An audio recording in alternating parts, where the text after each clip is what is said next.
طه ما أنزلنا عليك القرآن لتشقى إلا تذكرة لمن يخشى تنزيلا ممن خلق الأرض والسماوات العلى الرحمن على العرش استوى له ما في السماوات وما في الأرض وما بينهما وما تحت الثرى وإن تجهر بالقول فإنه يعلم السر وأخفى الله لا إله إلا هو له الأسماء الحسنى وهل أتاك حديث موسى إذ رأى نارا فقال لأهلهم كثوا إني آنست نارا لعلي آتيكم منها بقبس أو أجد على النار هدى فلما أتاها نودي يا موسى إني أنا ربك فاخلع نعليك إنك بالواد المقدس طوى وأنا اخترتك فاستمع لما يوحى إنني أنا الله لا إله إلا أنا فاعبدني وأقم الصلاة لذكري إن الساعة آتية أكاد أخفيها لتجزى كل نفس بما تسعى فلا يصدنك عنها من لا يؤمن بها واتبع هواه فتردى وما تلك بيمينك يا موسى قال هي عصاي أتوكأ عليها وأهش بها على غنمي ولي فيها مآرب أخرى قال ألقها يا موسى فألقاها فإذا هي حية تسعى قال خذها ولا تخف سنعيدها سيرتها الأولى واضمم يدك إلى جناحك تخرج بيضاء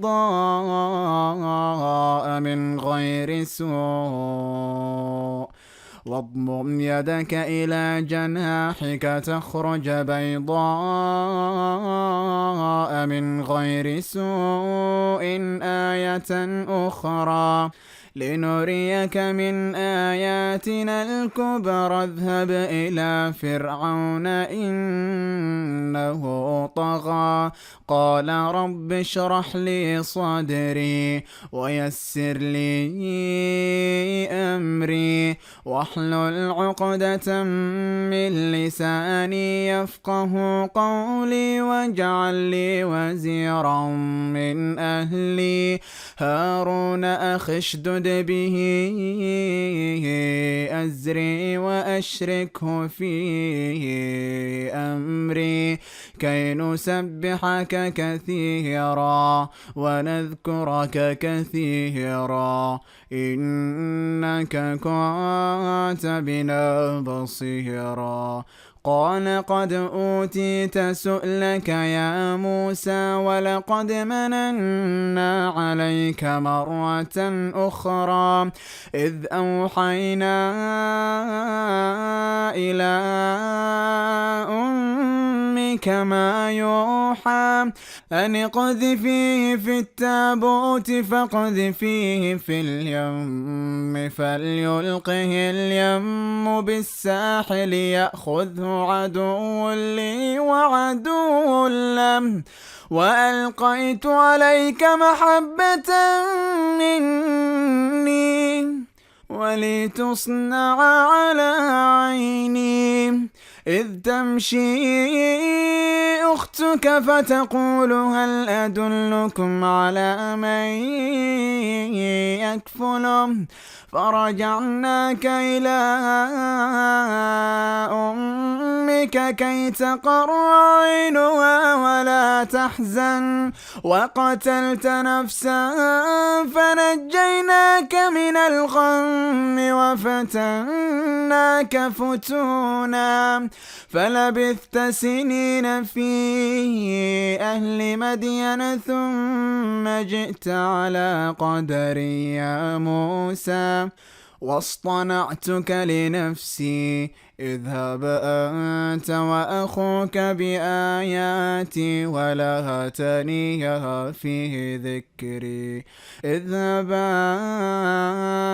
إلى فرعون إنه طغى فقولا له قولا لينا لعله يتذكر أو يخشى قالا ربنا إننا نخاف أن يفرط علينا أو أن يطغى قال لا تخافا إنني معكما أسمع وأرى فأتياه فقولا إنا رسولا ربك فأرسل معنا بني إسرائيل ولا تعذبهم قد جئناك بآية من ربك والسلام على من اتبع الهدى إنا قد أوحي إلينا أن العذاب على من كذب وتولى قال فمن ربكما يا موسى قال ربنا الذي أعطى كل شيء خلقه ثم هدى قال فما بال القرون الأولى قال علمها عند ربي في كتاب لا يضل ربي ولا ينسى الذي جعل لكم الأرض مهدا وسلك لكم فيها سبلا وأنزل من السماء ماء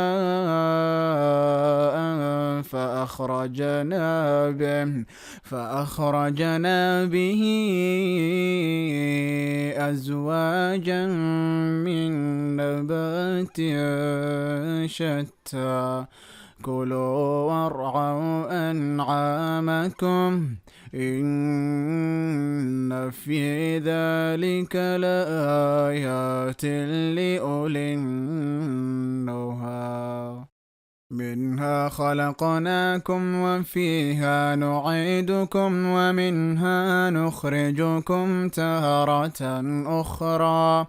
ولقد أريناه آياتنا كلها فكذب وأبى قال أجئتنا لتخرجنا من أرضنا بسحرك يا موسى فلنأتينك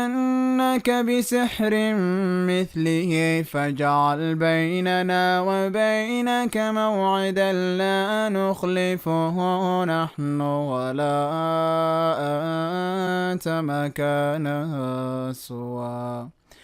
قال موعدكم يوم الزينة وأن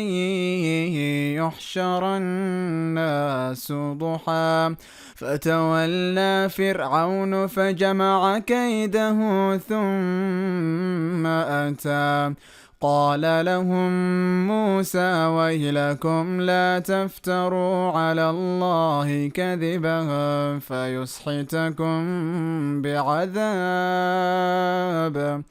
وقد خاب من افترى فتنازعوا أمرهم بينهم وأسروا النجوى قالوا إن هذان لساحران يريدان أن يخرجاكم من أرضكم بسحرهما ويذهبا بطريقتكم المثلى فأجمعوا كيدكم ثم أتوا صفا وقد أفلح اليوم من استعلى قالوا يا موسى إما أن تلقي وإما أن نكون أول من ألقى قال بل ألقوا فإذا حبالهم وعصيهم يخيل إليه من سحرهم أنها تسعى فأوجس في نفسه خيفة موسى قلنا لا تخف إنك أنت الأعلى وألق ما في يمينك تلقف ما صنعوا إنما صنعوا كيد ساحر ولا يفلح الساحر حيث أتى فألقي السحرة سجدا قالوا آمنا برب هارون وموسى قال آمنتم له قبل أن آذن لكم إنه لكبيركم الذي علمكم السحر فلأقطعن أيديكم وأرجلكم من خلاف ولأصلبنكم في جذوع النخل ولتعلمن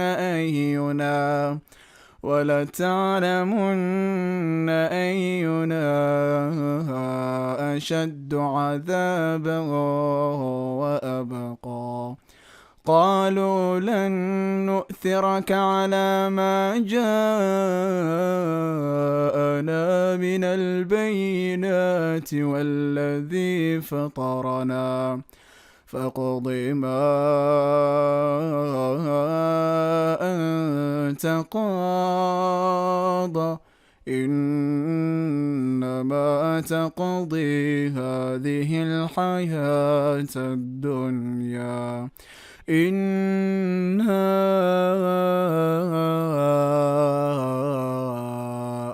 آمنا بربنا ليغفر لنا خطايانا وما أكرهتنا عليه من السحر والله خير وأبقى إنه من يأت ربه مجرما فإن له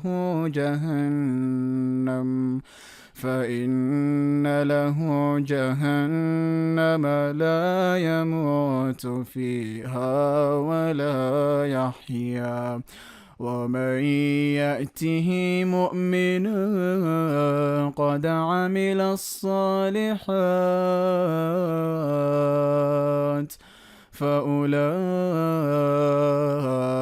لهم الدرجات العلى جنات عدن تجري من تحتها الأنهار تجري من تحتها الأنهار خالدين فيها، وذلك جزاء من تزكى. ولقد أوحينا إلى موسى أن أسر بعبادي فاضرب لهم طريقا في البحر يبسا لا تخاف دركا ولا تخشى. فأتبعهم فرعون بجنوده فغشيهم من اليم ما غشيهم، وأضل فرعون قومه وما هدى. يا بني إسرائيل قد أنجيناكم من عدوكم وواعدناكم جانب الطور الأيمن، ونزلنا عليكم المن والسلوى. كلوا من طيبات ما رزقناكم ولا تطغوا فيه فيحل عليكم غضبي، ومن يحلل عليه غضبي فقد هوى. وإني لغفار لمن تاب وآمن وعمل صالحا ثم اهتدى. وما أعجلك عن قومك يا موسى؟ قال هم أولئك على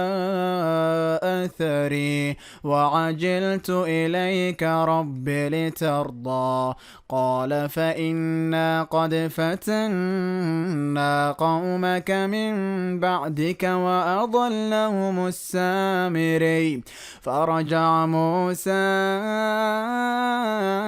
إلى قومه غضبان أسفا قال يا قوم ألم يعدكم ربكم وعدا حسنا أفطال عليكم العهد أم أردتم أن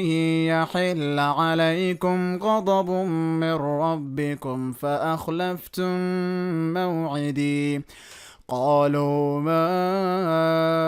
أخلفنا موعدك بملكنا ولكننا حملنا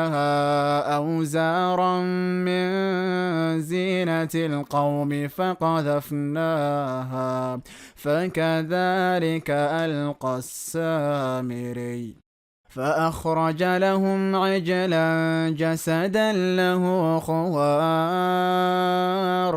فقالوا هذا إلهكم وإله موسى فنسي. أفلا يرون ألا يرجع إليهم قولا ولا يملك لهم ضرا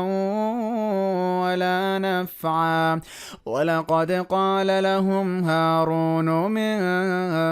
قبل يا قوم إنما فتنتم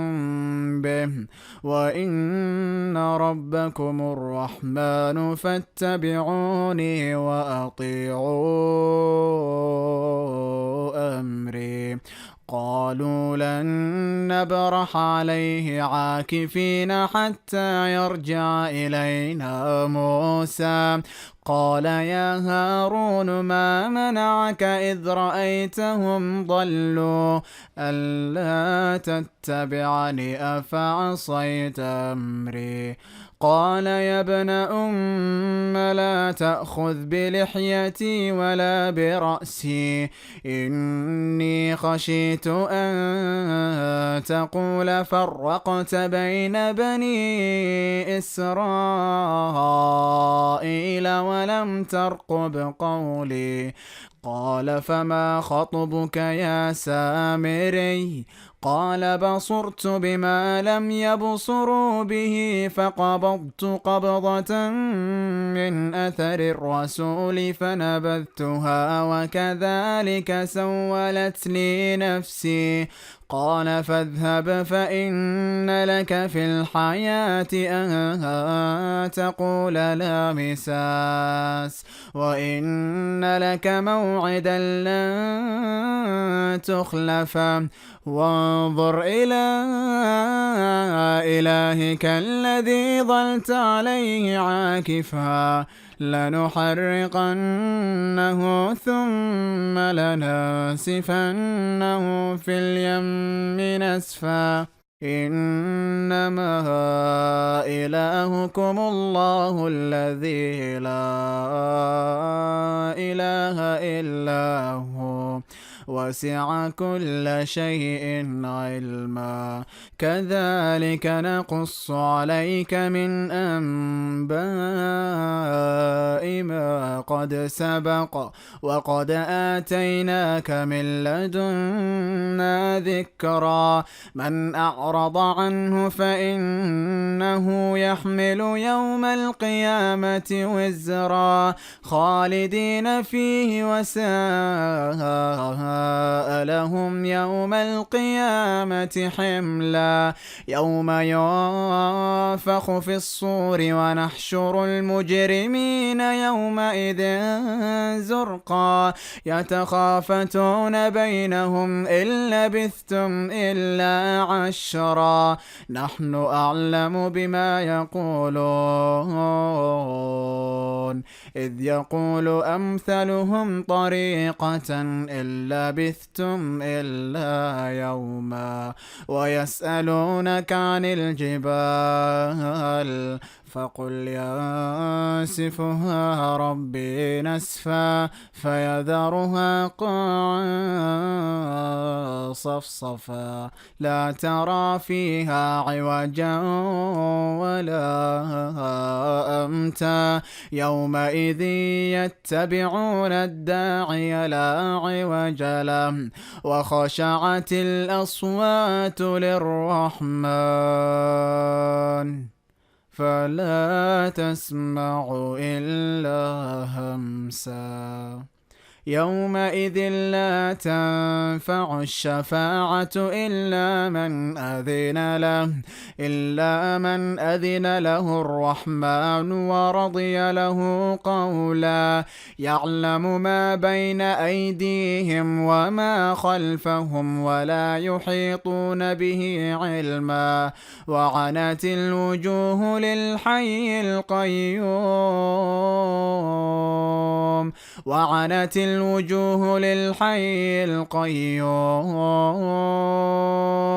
وقد خاب من حمل ظلما ومن يعمل من الصالحات وهو مؤمن فلا يخاف ظلما ولا هضما وكذلك أنزلناه قرآنا عربيا وصرفنا فيه من الوعيد لعلهم يتقون أو يحدث لهم ذكرا فتعالى الله الملك الحق ولا تعجل بالقرآن من قبل أن يقضى إليك وحيه وقل رب زدني علما ولقد عهدنا إلى آدم من قبل فنسي ولم نجد له عزما وإذ قلنا للملائكة اسجدوا لآدم فسجدوا إلا إبليس أبى فقلنا يا آدم إن هذا عدو لك ولزوجك فلا يخرجنكما من الجنة فتشقى إن لك ألا تجوع تجوع فيها ولا تعرى، وأنك لا تظمأ فيها ولا تضحى. فوسوس إليه الشيطان قال يا آدم هل أدلك على شجرة الخلد وملك لا يبلى. فأكلا منها فبدت لهما سوآتهما وطفقا يخصفان عليهما من ورق الجنة. وعصى آدم ربه فغوى، ثم اجتباه ربه فتاب عليه وهدى. قال اهبطا منها جميعا بعضكم لبعض عدو، فإما يأتينكم مني هدى فمن اتبع هداي فلا يضل ولا يشقى، ومن أعرض عن ذكري فإن له معيشة ضنكا ونحشره يوم القيامة أعمى. قال رب لم حشرتني أعمى وقد كنت بصيرا؟ قال كذلك أتتك آياتنا فنسيتها وكذلك اليوم تنسى. وكذلك نجزي من أسرف ولم يؤمن بآيات ربه، ولعذاب الآخرة أشد وأبقى. أفلم يهد لهم كم أهلكنا قبلهم من القرون يمشون في مساكنهم إن في ذلك لآيات لأولي النهى. ولولا كلمة سبقت من ربك لكان لزاما وأجل مسمى. فاصبر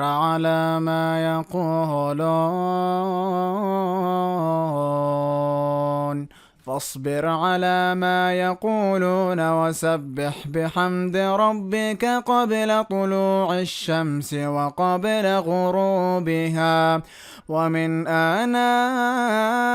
الليل فسبح وأطراف النهار لعلك ترضى. ولا تمدن عينيك إلى ما متعنا به أزواجا منهم زهرة الحياة الدنيا لنفتنهم فيه ورزق ربك خير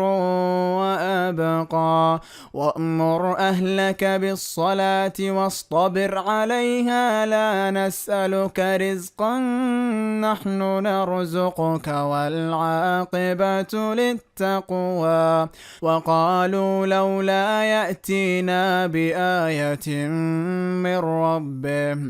أولم تأتهم